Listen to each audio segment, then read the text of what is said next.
So major karmic planets in Vedic astrology are entering new 12 to 18 year cycles this year, starting with Jupiter entering Aries in April of 2023. And then later this year, we'll have Rahu and Ketu also crossing that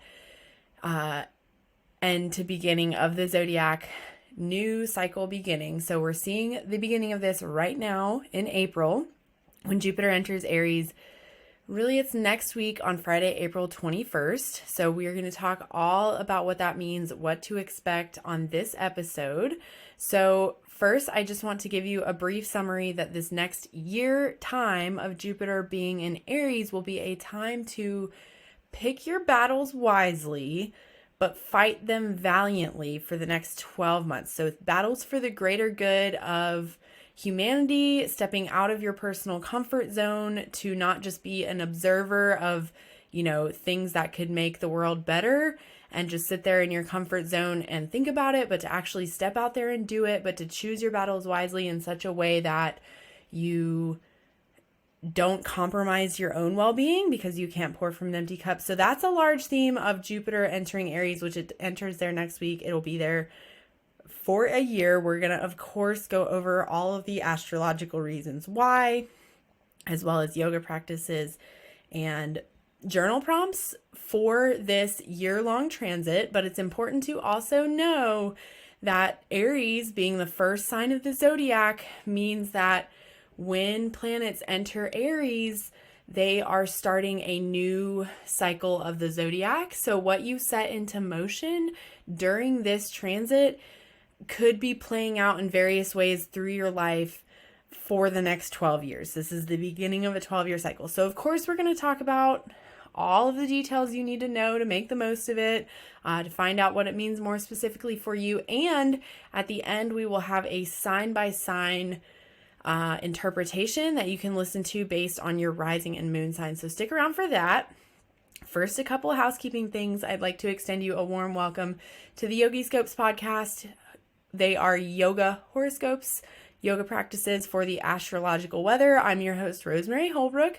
I'm a yoga teacher, almost a yoga therapist, not officially there. I've been training for a long time. And I will be done this year with my yoga therapy training. Anyway, and a Vedic astrologer. So we use the sidereal zodiac around here, which is why if you're unfamiliar with that, you might already be confused because none of the Western astrologers, which are the predominant voices on the internet, especially in yoga communities, which annoys me, personal soapbox, probably aren't talking about this if you follow a bunch of Western astrologers. So I have an article on my blog. If you go to yogiscopes.com and click on articles at the top, you can find one called What is Vedic Astrology? And it will explain all the differences. You can also get your Vedic birth chart at my website. So sorry if this is redundant. If you're not new, I just say it in case this is somebody's first episode. If it is your first episode, welcome. If you haven't gotten your chart, go to yogiscopes.com/chart. You can get your free Vedic birth chart along with a handy worksheet that will help you figure out what house Aries is in for you. But I'm going to tell you at the end, I'm going to do a sign by sign. I don't always do those on public podcast episodes. I do always do them in the membership, but I felt like I didn't get around to doing one for the Saturn in Aquarius episode, and I hinted that I would, and I never did, except it's in the membership, and it's very thorough in the membership, so you can still go and get that in the membership if you want to, but I'm going to do it now. So Jupiter is all about like generosity and optimism, so yeah, so here's my gift to you for Jupiter and Aries. We will do a sign by sign at the end of the episode, so stick around for that. One more housekeeping note. We are running the Mercury retrograde meditation challenge again, starting on the same day that Jupiter moves into Aries. So the same day that Jupiter moves into Aries, Mercury will be going retrograde, which is a big deal. I covered it on the April Outlook podcast episode. You can go back. It's 2 episodes ago now on the podcast. I don't think it's actually on YouTube. If you're catching this on YouTube, go find the Yogiscopes podcast. Listen to it there. Mercury goes retrograde on the same day. And next Wednesday is an eclipse, April 19th. It's happening over that night around midnight. It's actually midnight Eastern time on the 20th. But so it's over the night of Wednesday the 19th to the 20th. So next week is a big week astrologically. I will do a separate episode for the eclipse. Don't you worry. But if you want to get in on the Mercury retrograde meditation practice or meditation challenge, this will also be really good for Jupiter's, big transit into Aries. You can go to yogiscopes.com/clarity, because the whole idea is mental clarity for Mercury retrograde, or you can find it in the show notes or description. The link to sign up. I will cover more about the details of what's included with that challenge, what to expect, how to decide if it's right for you or not at the end. I'm ready to go ahead and get into the bulk of today's episode. So sorry, I usually try not to do that much housekeeping at the beginning anymore, but sometimes it happens. So let's talk about where we're going in this episode. We're going to talk about important dates for the transit, such as when the retrograde will happen, when the last time Jupiter was in Aries, and lots of other important things that are happening during this transit to be aware of as they relate to Jupiter. We'll talk about those. We'll talk about Jupiter being Gandanta and what that means, the dates of when it will happen, and what to expect for that time. We'll also talk about a very special yoga that is being activated. So if you didn't know, in Vedic astrology, as you may know, yoga means union. If you're into yoga, you've probably heard that at some point in your yoga practice time in your life. Yoga means union. So in a Vedic astrology sense, a yoga in Vedic astrology is the union of planets, meaning when there's several of them, there's like thousands of them, or hundreds at least, of yogas, of possible yogas that mean different things. And so Jupiter being conjoined with Rahu is one such yoga, a union of planets, a combination of planets, called a Guru Chandal yoga. And so we're going to talk about what that means, how long it will last, what to expect for it as well. So these are just special considerations for the Jupiter and Aries transits. And then, of course, as always, as we always do on these Yogi Scopes episodes, we'll talk about the overall energies of the entire transit, what's a good time for, a bad time for, like kind of things, pitfalls to watch out for, and yoga practices and journal prompts. So here we go. The last time Jupiter was in Aries was from May 8th, 2011 until May 16th, 2012. So sometimes I like to look up for these longer transits. Sometimes I like to look up and tell you like what was happening in history during that time. But I only briefly did, and the only two major news articles I could find for that time without sifting through every month, because that's a weird time frame. I couldn't just look at the year of 2011, right? Because it's not the whole year. Anyway, was Osama bin Laden was killed right at the beginning of the transit. And so that was a big deal here in the US, at least. It felt like I feel like that's a good indication of what this, like I said, it's a time to pick your battles and fight them valiantly for the better good of humanity, which, whatever your opinion is about the war on terror from the US, like whatever, that's not what I'm here to talk about. But in a sense, that does represent it for Americans at the time. It felt like a victory for freedom, right? So that's a sort of example of this energy. And then the other one was a big earthquake in Japan. And so overall, it seemed like a pretty quiet news time. We did just have a pretty hefty, important news article break related to the spiritual community. I'm going to touch on it because that will be related to this transit, but just in a sense of looking back, maybe you just look back at that time of your life, May of 2011 to May of 2012. What was going on for you? What new cycles were you entering in your life?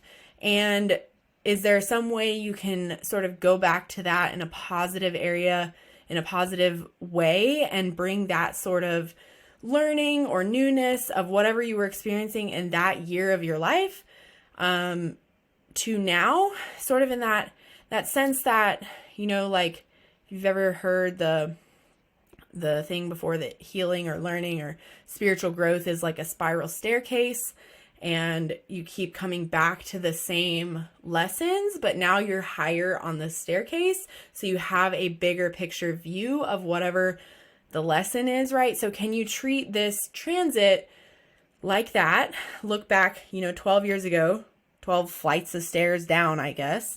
What was your perspective of your life then like in May of 2011 through May of 2012? And in what ways can you integrate that lesson more deeply, go deeper with that spiritual work that you were doing at the time? Just think back to that time. What were major events in your personal life during that time? So that's a one really good way to look at longer term transits, like the transits of Jupiter, Saturn, Rahu, and Ketu. You would look back at the last time they were there in your personal life. You can look in the news, but you can also look in your personal life. What were things like for you? What was the energy like for you? How were you doing? Like, was it a hard time? Was it a good time? Can you harness that energy in a positive way now? Okay, so that's the first major important date. So now let's talk about next important date. Like I mentioned, Mercury's going retrograde on April 21st, which is the day that Jupiter moves into Aries. And so Mercury will actually start its retrograde before Jupiter moves. So Mercury's stationing retrograde that day around midnight Eastern time. So overnight of the 20th to the 21st, which is right after the eclipse that's also in Aries. And it will start, so that means it stopped. From our perspective, it looks like it stands still in the sky. Instead of moving forward, it looks like it stops, and then it looks like it starts moving backwards. And that's just from our perspective. It's not physically moving backwards in space, but everything in astrology is from our perspective, not what it's physically actually doing. So anyway, and then it will begin its retrograde motion around 7 a.m. Eastern time, and Jupiter will make its move into Aries around 7 p.m. And so Mercury will be retrograding in Aries, which is also where the eclipse is. So that's sort of just heightening this energy, heightening this Aries energy, adding, I would say, air to the fire. You ever like fanned flames and they get like sparks fly everywhere and, that kind of thing. That will be going on right at the beginning of this transit. And Mercury will be retrograde until May 15th. And also, the sun is moving into Aries on the 14th, which is Friday of this week, as I'm recording this. So the sun will move into Aries, and it will be leaving Aries on May 15th, which is the day that Mercury goes direct in Aries. So for this very first month of the transit, things are going to be really intense, like probably more intense than they might be for the entire rest of the transit.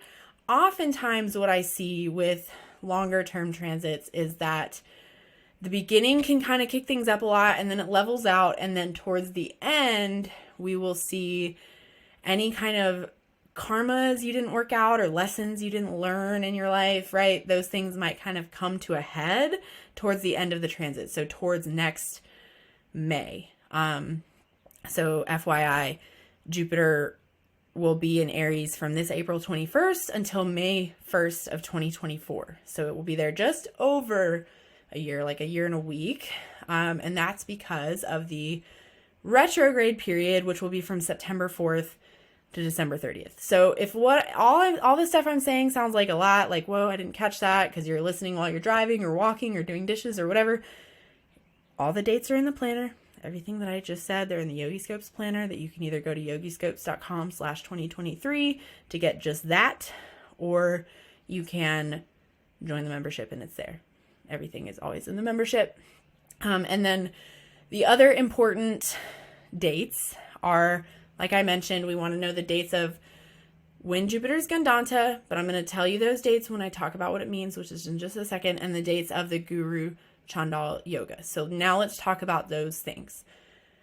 First of all, Jupiter is Gandanta, meaning when it's in the last 3 degrees of, it's 3 degrees and 20 minutes technically, of a water sign to the first 3 degrees and 20 minutes of a fire sign. So the water sign of Pisces to the fire sign of Aries. This happens again. All planets go Gandanta when they move from a water sign to a fire sign. So the sun also is technically Gandanta, perhaps right now. Yeah, probably right now as I'm recording this. I didn't look it up. It's not that serious. But Jupiter being Gandanta, it is Gandanta from April 8th, so it's already Gandanta. It's already in those last 3 degrees of Pisces until May 5th. So that's why I'm saying this first month of the transit, until like the middle of May, are going to be kind of intense. And so let's talk about what Gandanta means. So Gandanta means a spiritual knot. So knot as in like a knot tied in a rope at the end of the rope. Like think when you're pulling on a rope and you reach the end of the rope and there's a knot in it. In Sanskrit, knots are called granthis. And so you can also have granthis in the body, not spiritual knots in the body. And so how that manifests in a, I guess, spiritual sense, or in a applicable to your life sense, is if you have a spiritual knot, as planets move through this Gandanta point, you might either dig deeper into that knot, applying more pressure to it, like perhaps by pulling on the knot, making it tighter, making it harder for it to come undone. And so knot in this context is a negative connotation. Like you don't want to have a knot in your body, right? Nor in your spirit. We want energy to flow freely and not be bound up in a knot, right? In a granthi. And so if you can either pull it tighter, deepening the pattern, the samskara of the knot, or you can kind of ease into it and explore it. Like, when you're untying a knot, especially think like a knot in a chain, and you kind of get your fingers in there and you slowly get it a little less tight until you're able to finally undo the knot. Those are your options. When planets move through Gandanta point, you can either really reinforce the pattern of the knot, or you can explore it, soften into it, notice what's coming up, and perhaps undo the knot so that energy can flow more freely. And so how do you know where you might be experiencing these spiritual knots, or how would you recognize it? So you might especially look at where Aries is in your chart, which is what I will be explaining in the sign by sign portion at the end of this episode. So you'll need your birth chart for that. You will need to know what you're rising, and which is probably labeled on there as ascendant. Those words are interchangeable. And moon signs are, so you can get your birth chart for free on my website, yogiscopes.com/chart. And I'll just tell you, so it might be that you're undoing some deep patterns of holding related to where Aries is in your chart, or it might be something else. I'm always a huge proponent of like, you are the expert in you. It's probably better for you if you just intuit your way through this, like just what is coming up for you? Where do you feel stuck? Where do you feel like energy is not flowing freely in your being, in your spirit? And what ways can you soften into that, especially for this time between April 8th to May 5th, while Jupiter is moving through its Gandanta zone. So in a general sense, while it is on the Pisces side of the Gandanta zone, so this is from April 8th, so like right now until it moves into Aries on the 21st around 7 p.m. Eastern time, the Gandanta zone through Pisces can cause emotional upheaval, confusion, perhaps a lack of direction.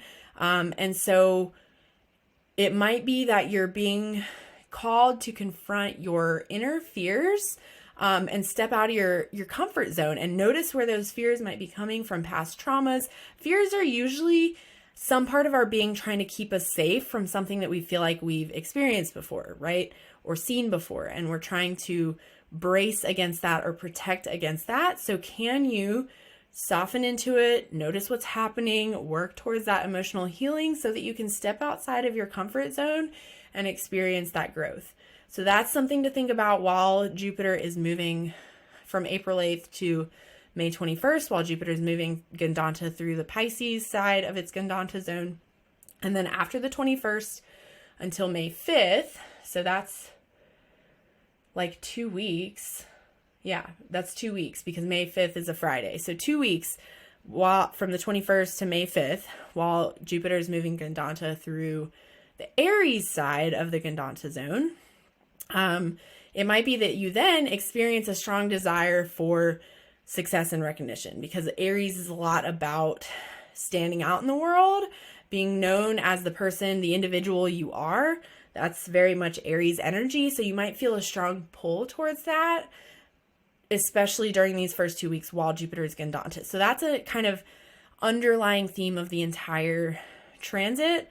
But then while it's Gandanta, you might notice more obstacles and delays during the Gandanta zone. So it's important to notice those, notice ways that you might be bracing against the obstacle instead of flowing like water over a rock, right? Like through a river, the water doesn't like hit the rock and stop. It finds a way to either go over or around the rock, or it softens the rock over time, right? So think about that visualization perhaps for those 2 weeks, the first 2 weeks while Jupiter is Gandanta in Aries from the 21st of April to the 5th of May, 2023. That's a Friday to 2 weeks later, Friday.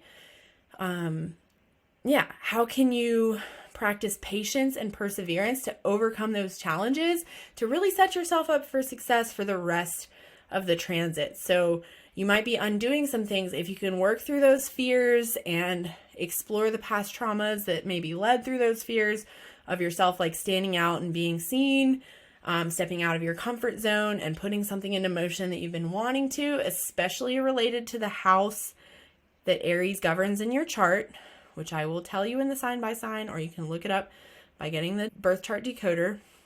If you want to explore it for yourself and kind of learn how this stuff works, it's a good first step. So that's the Gandanta zone. And that's really it happens any water sign to fire sign. So Pisces to Aries, Cancer to Leo, Scorpio to Sagittarius. When planets cross those boundaries, they are known to be Gandanta. And so you might be exploring ways that you can release your stuckness. And just like a knot, the harder you pull on that stuckness, the more tightly bound the knot is going to become. And same thing with you think like a knot in a muscle. Sometimes just stretching and pulling on that muscle doesn't help it release. It's actually the softening into it by using your breath to calm your nervous system that will soften the knot.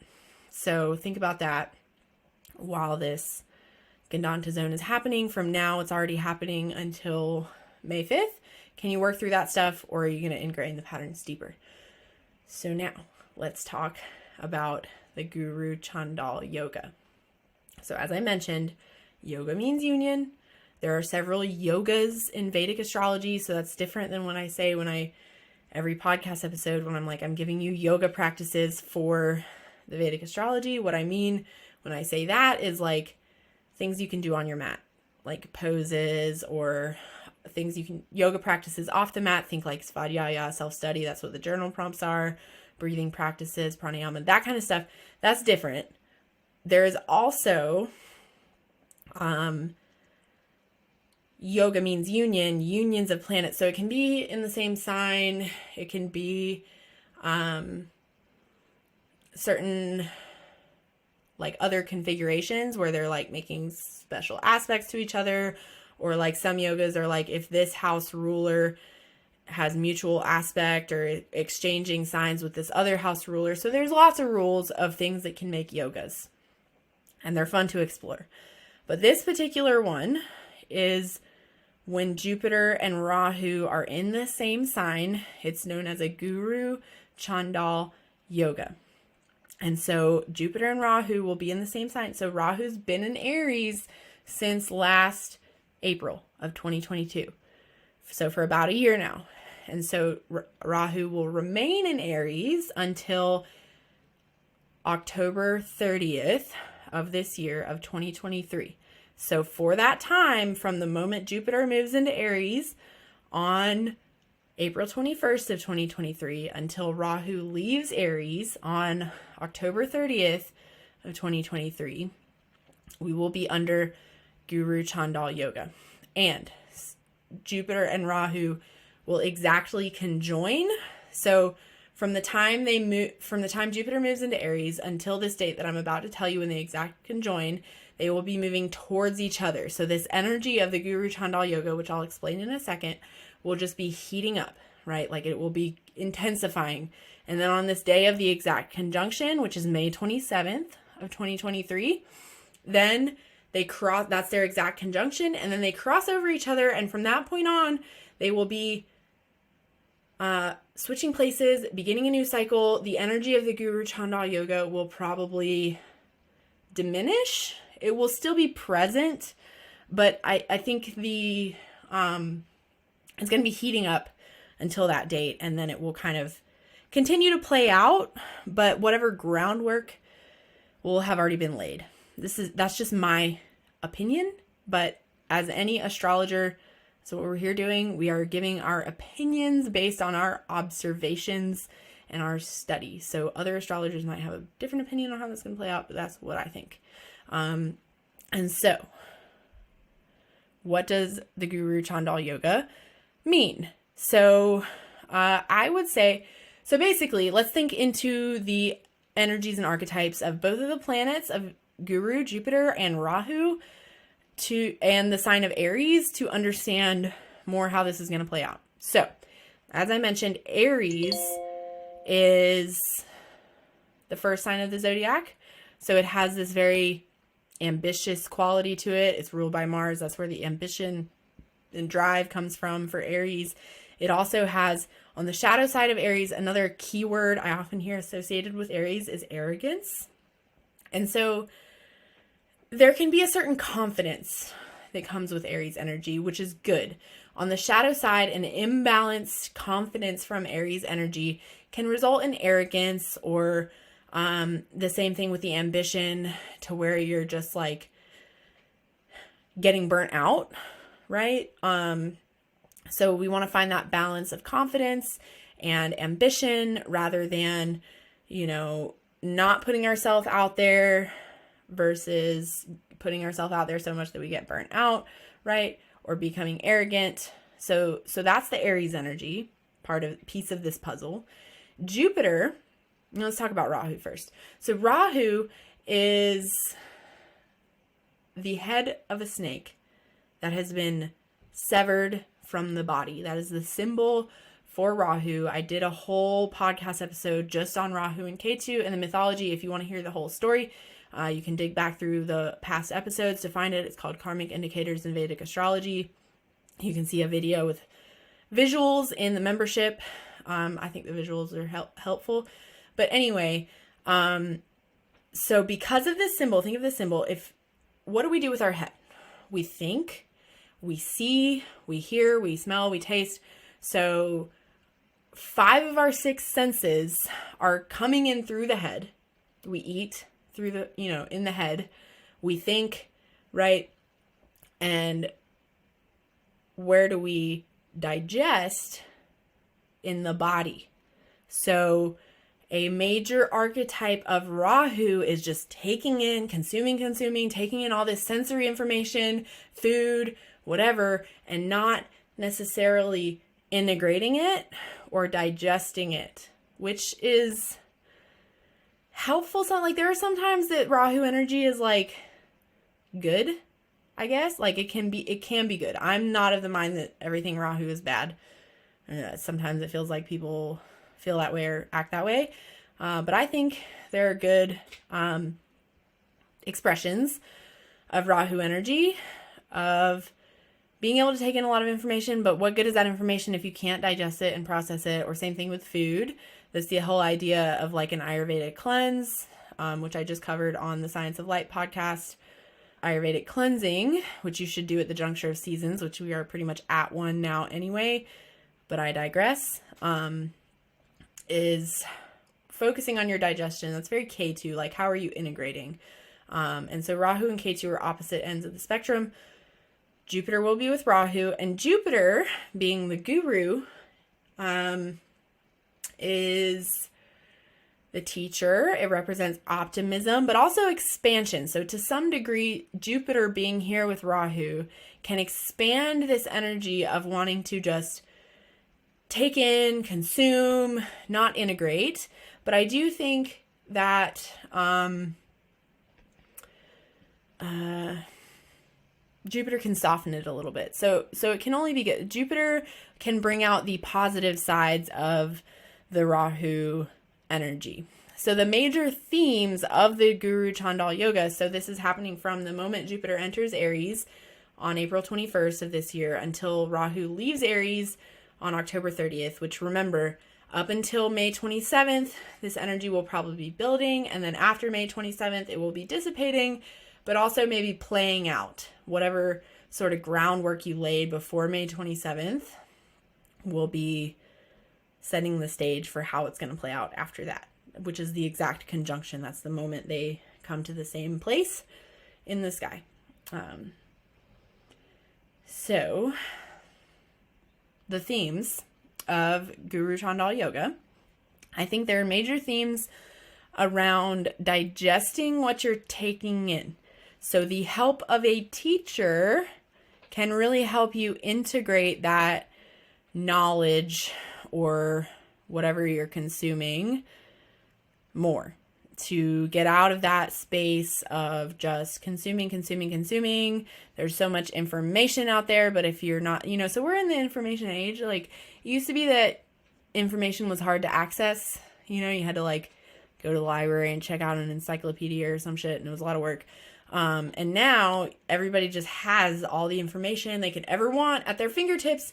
But why are we not, in a lot of senses, not better off for it? Maybe we are, maybe we're not. Is because it's not just having access to the knowledge, it's being able to integrate it and apply it to your life in a meaningful way. And that's where a teacher can help. And so same thing with food or whatever, but I'm not a dietitian, or I don't do that, so I'm not going to go there, but maybe you can explore how that's coming up for you. And then also, on a perhaps more positive note, a major theme of the Guru Chandal Yoga is luck. So Jupiter also represents luck to some degree, luck and abundance in birthing new things, because Aries being the first sign of the zodiac. So it just, you might be birthing new things during this time, and doing so can bring luck and abundance. And so I was going to save this for the end, but it feels like a good time to insert it related to that, Guru Chandal Yoga. I am launching a program at the end of Mercury retrograde that has been in the works for a long time. It's a course, and it's going to be called Astrology for Yogis. I'm going to teach you how to do what it is that I do, which is learn how to understand Vedic astrology enough that you can build your practice around it, whether that is your home practice or if you're a teacher and want to theme your classes in a way that is accessible for your students, even if they, I teach at the Y, y'all. So I teach online to people who have opted in because they care very deeply about Vedic astrology, but in person, I teach at the Y, and half those people don't give a shit about astrology, period, let alone Vedic astrology. And this is how you get your students to say, wow, that class was perfect timing. That's exactly what I needed right now. Great class. So that program will start in May during this time. That's where you can lay the groundwork before that exact conjunction. This course can help you digest all of the information about Vedic astrology that there is out there, because I hear people say it's so vast, I feel so overwhelmed by it all the time. So that's what this course will help you have the guidance to understand what's important so that you can apply it in a meaningful way to your practice, your spiritual study, or that of your students, if you're a yoga teacher or otherwise a healer, whatever. So that's the new thing I'm birthing for this transit.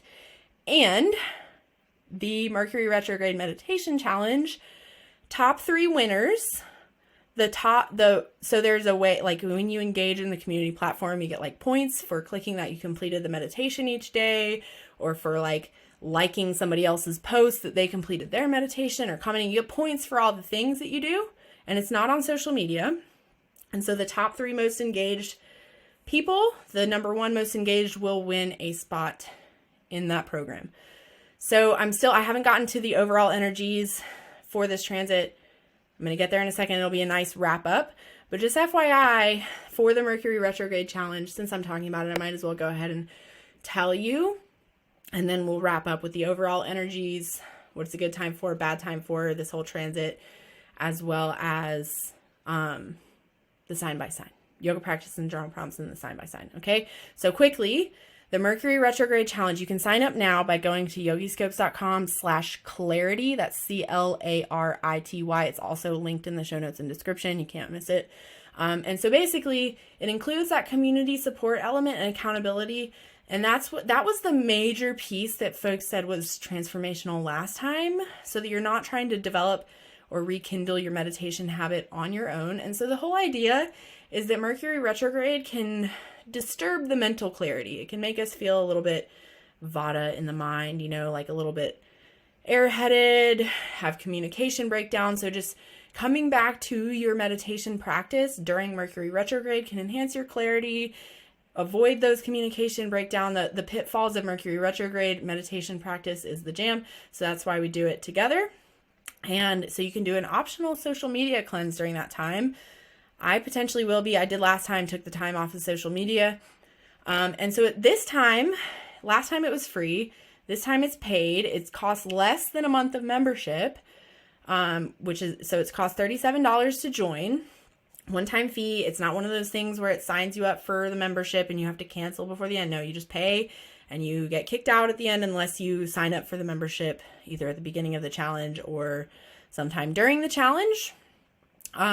It's basically a membership trial because you get access to our off social media platform that's very supportive. The folks in there are lovely and wonderful. You get direct text access to me via that platform. You can ask me questions anytime about just whatever. I'm happy to talk to you astrology related or not via that community. And now you get access to the practice library. So all of the past guided meditations and yoga practices searchable by I want to do a practice for, moon in Aries or whatever.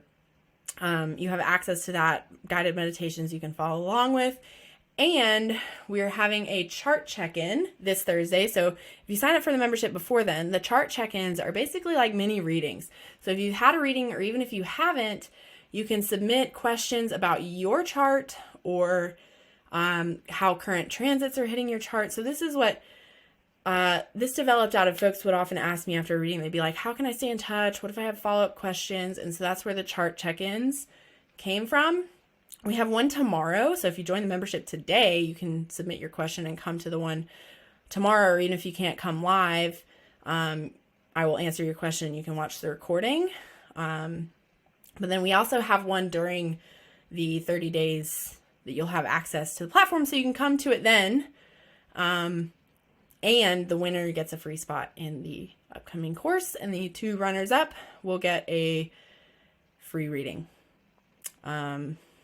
So lots on the line for very cheap. I'm going to tell y'all, I don't have a huge community, very engaged community, but you're not up against thousands of other people in this running, right? You have very good chances of winning one of the three prizes. So worth it. Even if you don't win one of the three prizes, the benefits of the meditation challenge, last time folks said it was transformational because the approach I take is not to just give you a guided meditation every day. In fact, I don't do that. This time there's journal prompts. There's a workbook with suggested practices, journal prompts for each topic of that day to help guide you along. So there will be guided meditations if you want, but at the beginning we will go over a mindset shift to make your meditation practice more sustainable in your life, right? So I'd love to see you in there. This is a good way, I think, to kick off the beginning of this transit with all of this challenging energy I was talking about, like the Guru Chandal yoga, Jupiter being Gandanta, especially so Mercury is retrograding in the same sign. And if you sign up before next Wednesday, the 19th, you can come live. So you also get access to our live Monday and Wednesday practices if you want. You can come live, or because you have access to the practice library, they're uploaded there right after. So you'll have access to the eclipse yoga practice either way, but you can come live if you sign up before Wednesday, or you can catch the recording if you sign up, period. So I'd love to see you in there. yogiscopes.com/clarity. You can also email me if you have any questions about the challenge or the upcoming program. I actually don't have any materials. This is my first announcement. I don't have like a wait list for the program or anything. Maybe I will by next week. By next week's podcast episode, I can throw up a wait list really quick. But if you're interested in that, more details, I would say the best thing to do is join the challenge, because there is a free spot in the program on the line for the challenge winners. And the program will start May 19th is what's slated for the welcome call. So to get set in the program, May 19th. So a month from the eclipse. It's just at the end of our eclipse season. So we'll talk more about the eclipse on next week's podcast episode. So now let's wrap up this episode with the overall energies of the entire Jupiter in Aries transit, what it's a good time for, bad time for, journal prompts and yoga practices, and then we'll get into the sign by sign. So thanks for sticking around this long. It is my hope always that this episode, like for these longer transits, they're so long and slam packed with information because you might be referencing this information for a year, right? So the overall energies of this transit, number one, expanding ambition. So given that Jupiter is the planet of wisdom and knowledge, and Rahu here for the first portion of the transit, first like almost 6 months, like almost half of the transit, Rahu is heightening this Aries energy of ambition, Rahu bringing the desire. So when these two planets are here together in Aries, and then Jupiter remaining in Aries until next May, after that, May 1st of 2024, it's just expanding ambition. It's a really good time to be super ambitious and lean into that, but lean into that in a way that you're not getting like adrenal fatigue, burning yourself out. That's actually what we explored partially in our Moon Day and Yogi Scopes flow practices this week. The recordings of those practices, a guided meditation and flow practice for Jupiter and Aries, are already live in the membership. And so if you sign up for the challenge, you get access to that stuff on the day of the eclipse, April 19th, next Wednesday. Or if you sign up for the membership, you get the challenge too, but you can access it right now. And you can come to the chart check-in, that's tomorrow, or you can have your questions submitted for it tomorrow, April 13th. And so the other major theme is intelligence and wisdom, like expanding your intelligence and wisdom. So especially while Jupiter's with Rahu, you might have a great desire to expand that wisdom, which is why I'm like, this course has been in the works. It's been in my brain since 2021.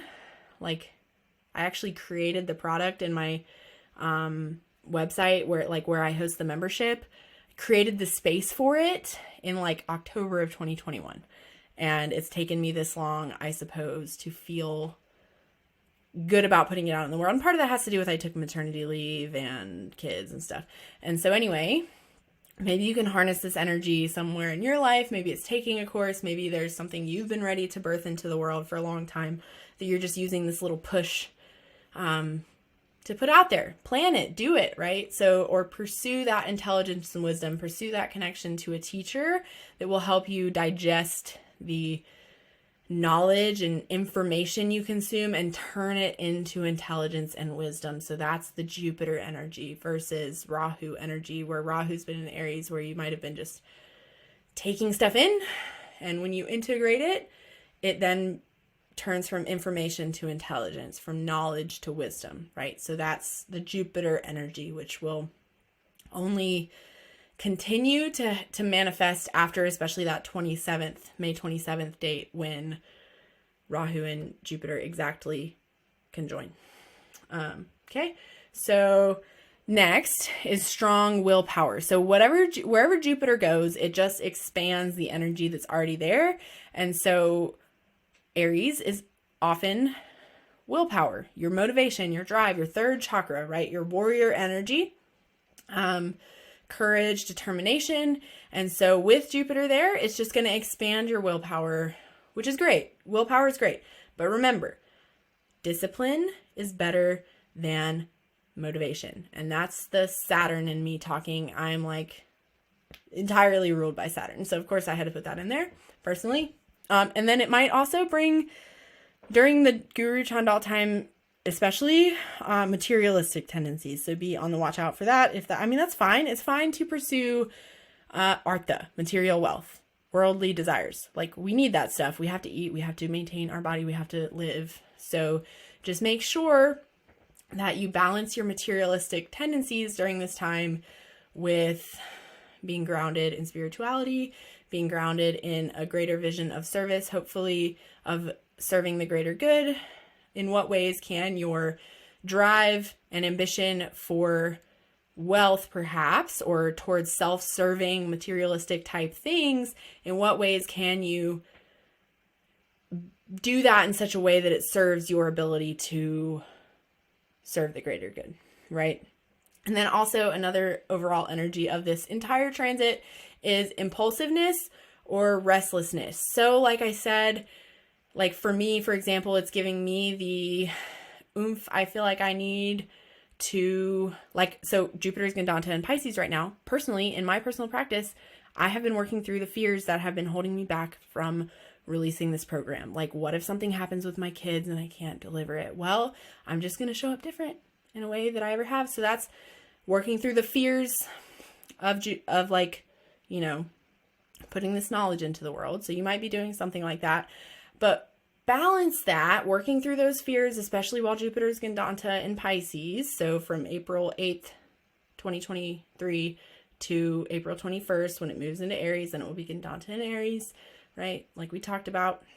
Can you balance that with not just being impulsive and restless, not just going on to the next thing because you're bouncing around, right? Or fanning the flames too much where there's just embers and sparks flying everywhere kind of thing. Can you balance your Agni, be ambitious in nature, but try to see something through, especially as Jupiter and Rahu are moving towards each other until their conjunction on May 27th, right?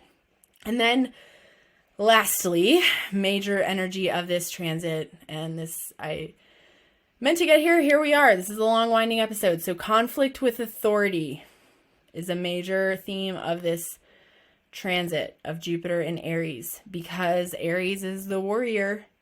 It's ruled by Mars, the warrior planet. And Jupiter, Guru, represents the authority, like your teachers, your authority, people that are above you, right? And so especially while Rahu is there, we're going to see these like challenges of authority, challenges of the systems that exist.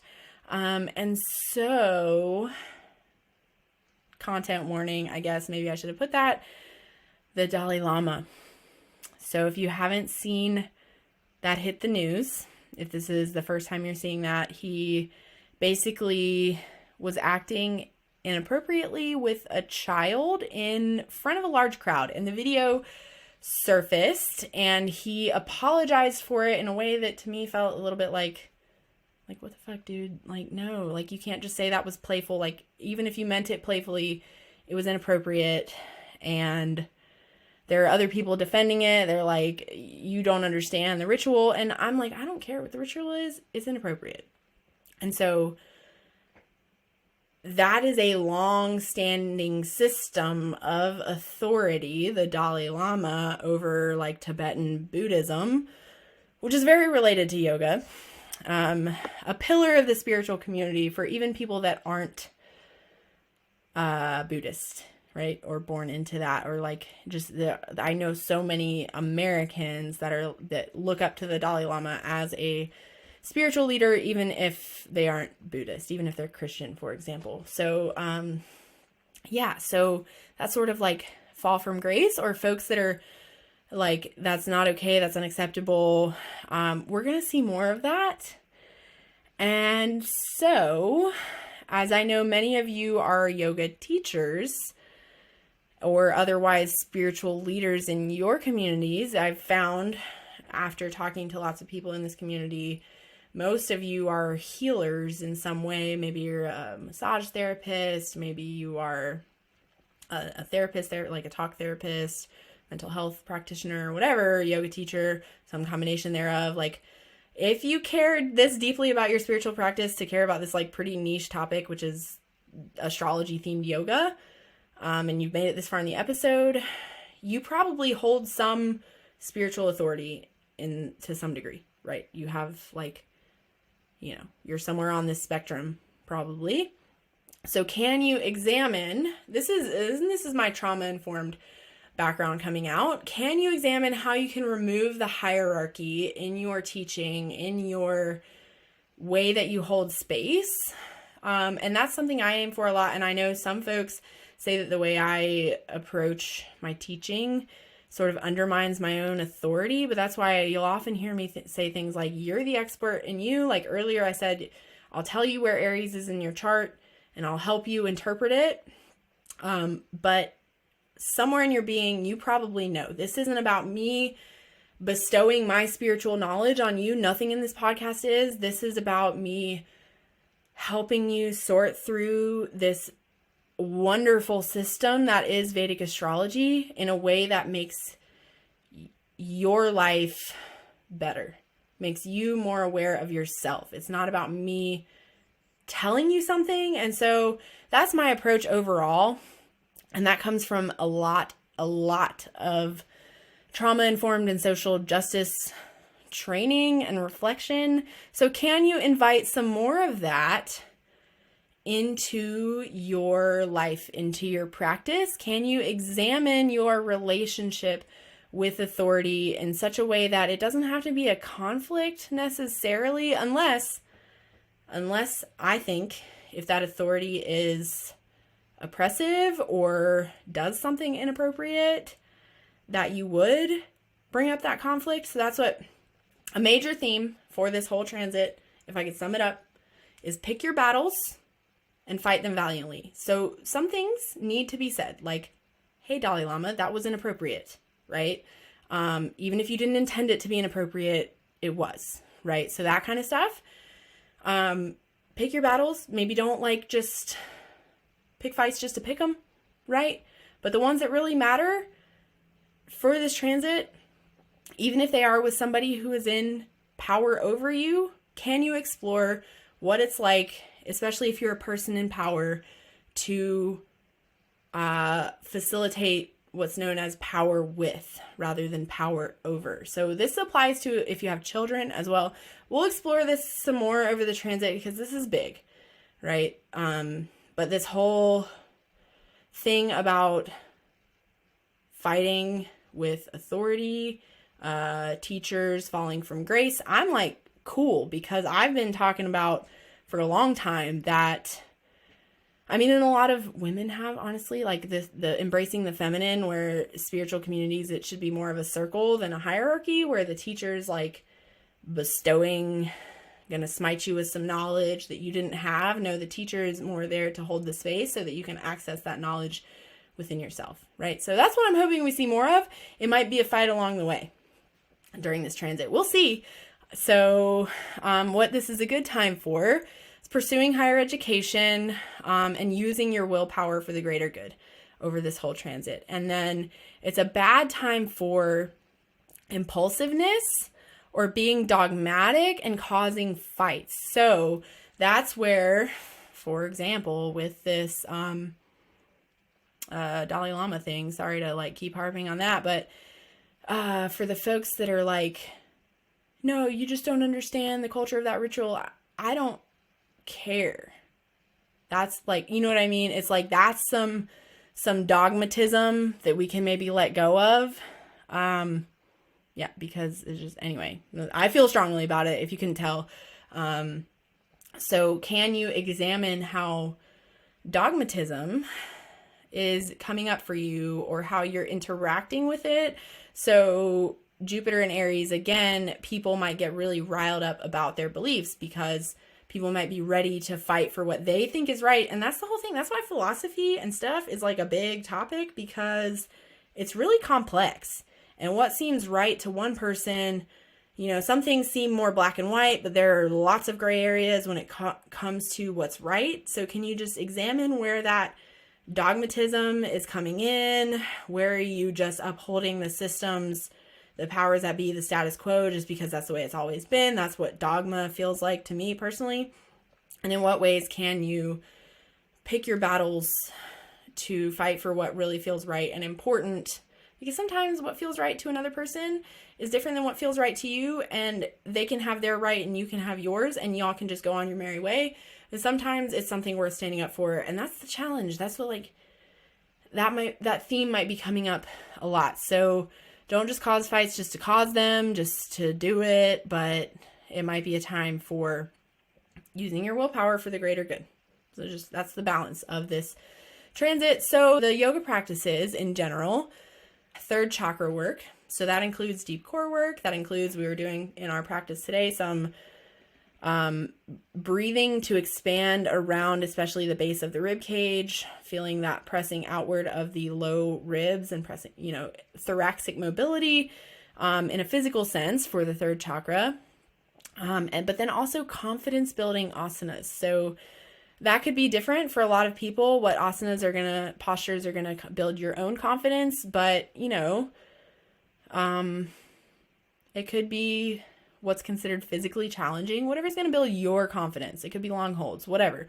And then also Jnana Yoga, which translates as doubt-free intellectual knowledge. So the study of texts for the purpose of self-realization, for the purpose of deep inquiry into the nature of who we are, which is why I'm like, gosh, it's time to put this program that I have into the world, because a lot of it is going to be your own chart self-study, as your own perfect case study. In the Astrology for Yogis course, we're going to learn how to understand Vedic astrology charts, as well as, you know, what's happening, so that we can build practices around it, so that we can tailor our own practice to whatever season we're in, what we need. So it's going to be a lot of self-study, but also with that element of, if you do teach yoga, because turns out I wasn't like calling out yoga teachers, but many of you I've talked to are yoga teachers. And so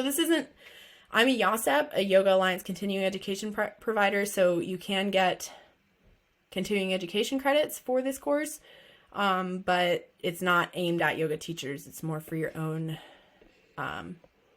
knowledge and self-realization, but we can talk about it but sequencing is an element of it, right? So anyway, journal prompts. How connected do I feel to my inner teacher?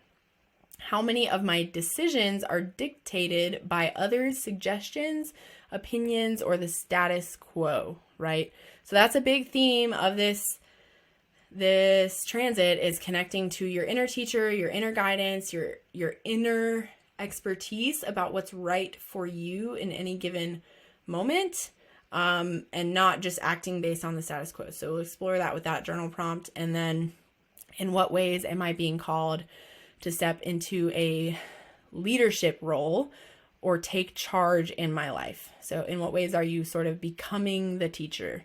How can I use this transit to help me develop my leadership skills? And then third journal prompt, there's a lot because this is a year-long transit, so these might be worth exploring over time. How can I use the expansive and optimistic energy of Jupiter in Aries to cultivate a positive outlook on my life and stay focused on my goals? What practices or techniques can help me maintain this mindset?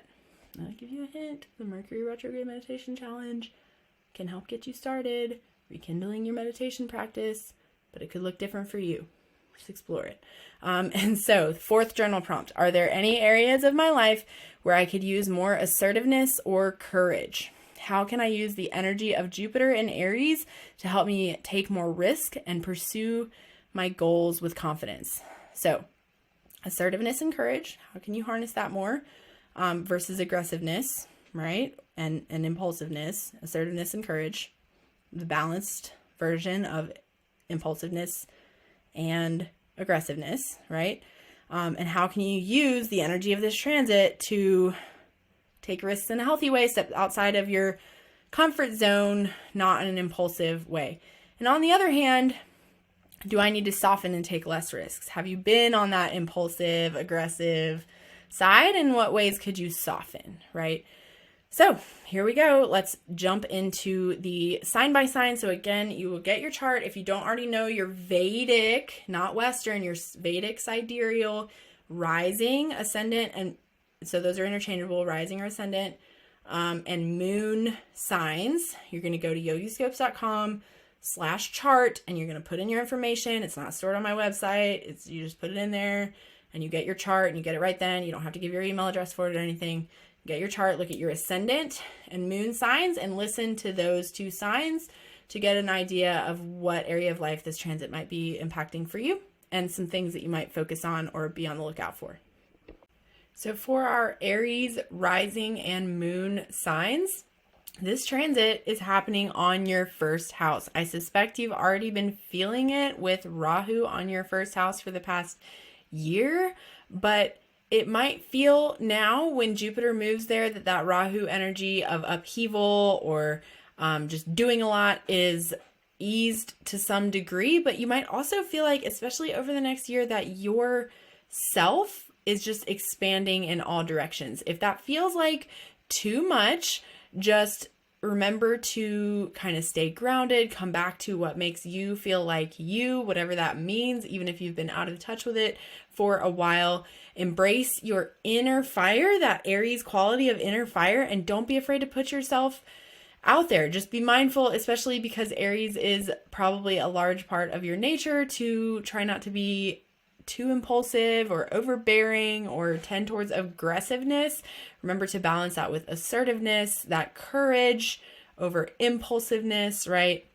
Assertiveness over aggressiveness. And just, stay true to yourself. Keep learning and growing in all areas, because when transits happen on the first house, it can kind of touch all areas of life because the first house is you. It's your personality. You might experience some self growth during this time. So good luck. I hope it is good to you. And I think it will be, especially once Rahu moves off your ascendant. I think it'll get better. So for our Taurus rising and moon signs, this is happening on your 12th house, which is all about your spiritual side, your meditation practice, a little more implicated for you, Taurus risings and moons. Your internal realm, your subconscious mind, what messages are coming through in your dreams would be a really good thing to pay attention to during this time. So for you, having a regular meditation and yoga practice, and maybe even a journaling practice, or especially keeping a dream journal, could be a really good way to sort of turn the information that might be flowing through your subconscious into wisdom or knowledge to apply to your life. That's an extra beneficial practice for you. It's always beneficial, but it might be extra beneficial for you during this time to really go deep with exploring your subconscious. But remember not to get too deep into your subconscious that you kind of step away from the world, get removed from the world and worldly pursuits. Make sure that you find that balance between your inner realm and sort of sorting through the messages that come up there and still being an active participant in your life and your daily routine.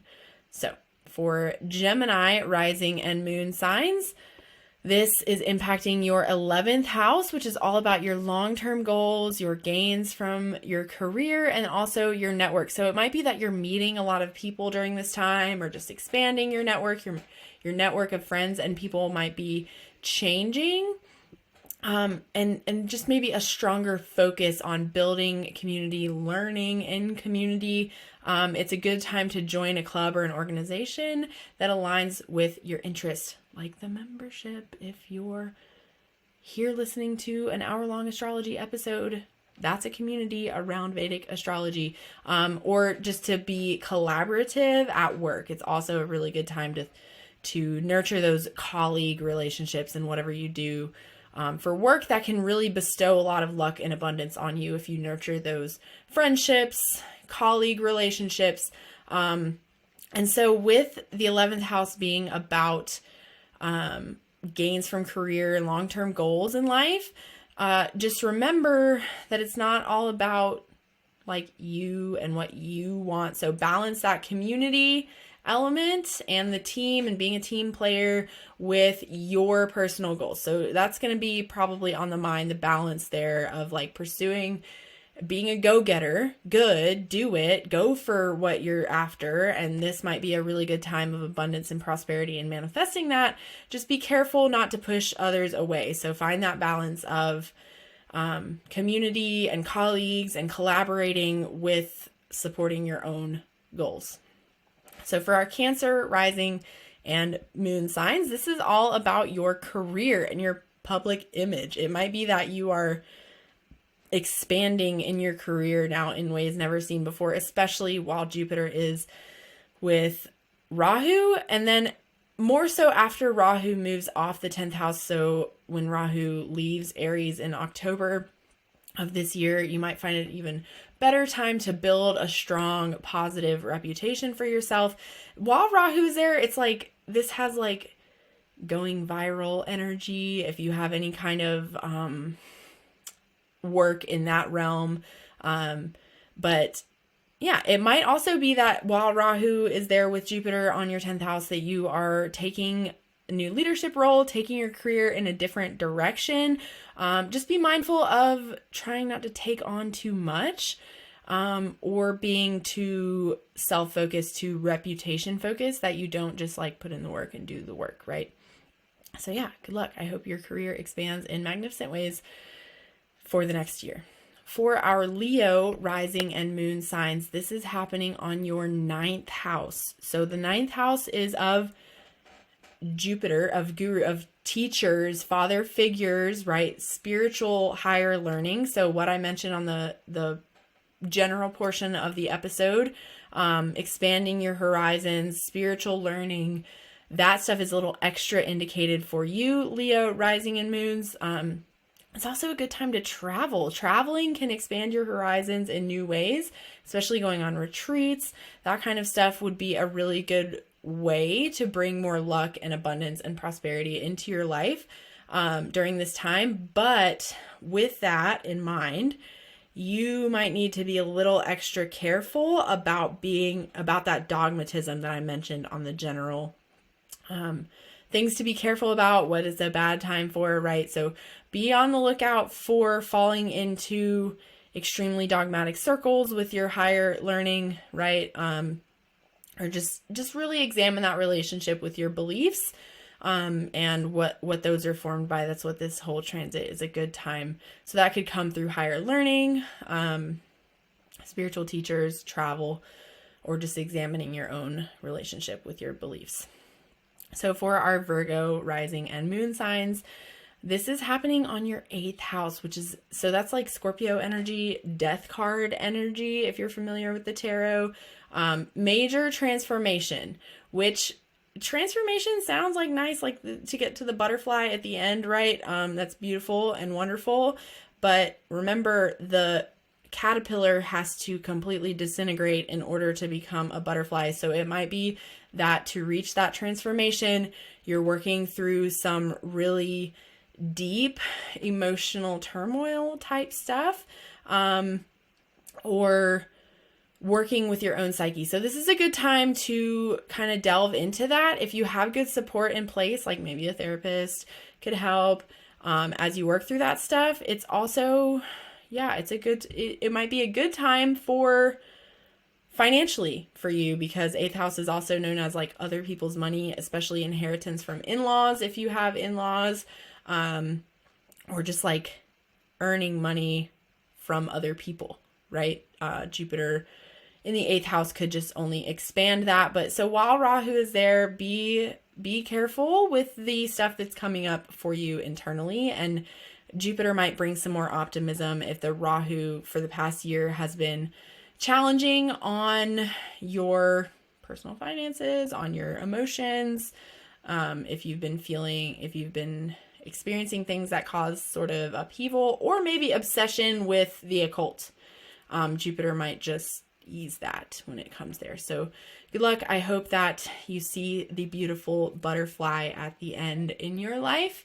Yeah, just know that the views are worth the climb, right? Or whatever all those cliche sayings might be helpful as you work through the stuff that might be coming up on the way to your beautiful butterfly. So for our Libra moons and ascendants, this is happening on your 7th house, which is all about marriage, business partnerships. So intimate partners, yes. Romance partners, like boyfriend or girlfriend type, partner, not contractual partners, are seen more by the 5th house. So this is affecting your 7th house, which is all about contractual relationships. So that's why I want to make that caveat where it's like, if you're married or if you have a business partner because you're bound by legal documents to establish the business, that's like a contract. Same thing with, actually, this is not in Vedic astrology. People don't talk about this as much because I don't think cohabiting with partners before you're married is very common in India, to my knowledge, or it definitely wasn't when Vedic astrology was formulated and passed down. But I think if you have shared lease with your partner, that partner could fall here too. Anyway, 7th house is also just in general, how do you relate to other people? What is your relationship style, attachment styles perhaps? It's a good time during this transit to focus on building strong and meaningful relationships with others. So it might be that you start a new business with a partner. Collaboration could be really good right now, or strengthen your relationship with a business partner. If you have one, there might have been some upheaval, some challenging situations related to business partners or your marriage for the past year or so. While Rahu's been there in your 7th house, but if you don't have a business partner or a marriage, you might meet one during this time, right? Or if you do have one, it might be a time of strengthening those relationships and just really expanding what you can control in the relationship. How are you showing up in the relationship, and how can you really balance your own desires, like that Aries energy, because that Aries energy is always present in your 7th house for you, with collaboration and working together and making the relationship beautifully serve the greater good of both of your lives. That will be on the mind for this entire Jupiter and Aries transit. And I hope it is a beautiful, sweet time for you, especially after Rahu moves away from that house. And just FYI, while Rahu is still there, it might feel like your partner or business partner, marriage partner, whatever, contractual partner needs more support from you. And so this is where we talk about relationships aren't always 50-50. It might be that during this time you are giving more than 50% more consistently, and your partner seems to be taking. And so just be careful with that give or taker thing. Just know that for long-term relationships, it's not always 50-50. And there might be an extended imbalance while Rahu is there. And so can't meet that support that your partner or business partner is requiring of you in a way that doesn't compromise your own well-being, especially until October 30th when Rahu moves away. For our Scorpio moon and ascendants, this is happening on your 6th house, which is all about daily routines and health, physical health. So if you don't already have an exercise routine or a good spending habit routine, for example, if you have a lot of debts, it could be a good time to focus on having a good plan to pay those debts off, or else they might expand, right? Or you might just find the abundance to really work through debts if you have them. And just think about your work life, your daily routine. In what ways can you enhance your routine to better serve all areas of your life? And find that balance there between what might be a tendency to overdo it or push too hard, just by having Aries in the 6th house in general, and you're ruled by Mars as a Scorpio rising your moon. A lot of this fiery go, push energy, right? Can you find that beautiful place where you feel integrated and abundant and achieving your goals, working towards your goals in a daily routine way, and in a healthy way.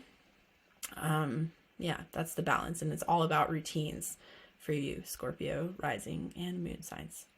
So for Sagittarius, rising and moon, this is all about your 5th house, which is romance, creativity, children. I think with 5th house, I think very much like 2nd chakra stuff, right? So sensuality, yes. Also, another aside from 2nd chakra stuff for the 5th house is past life merits. What are your strengths? So you could look into past life merits as in like reincarnation, like what did you learn from past life? Maybe get a past life regression if you're into that.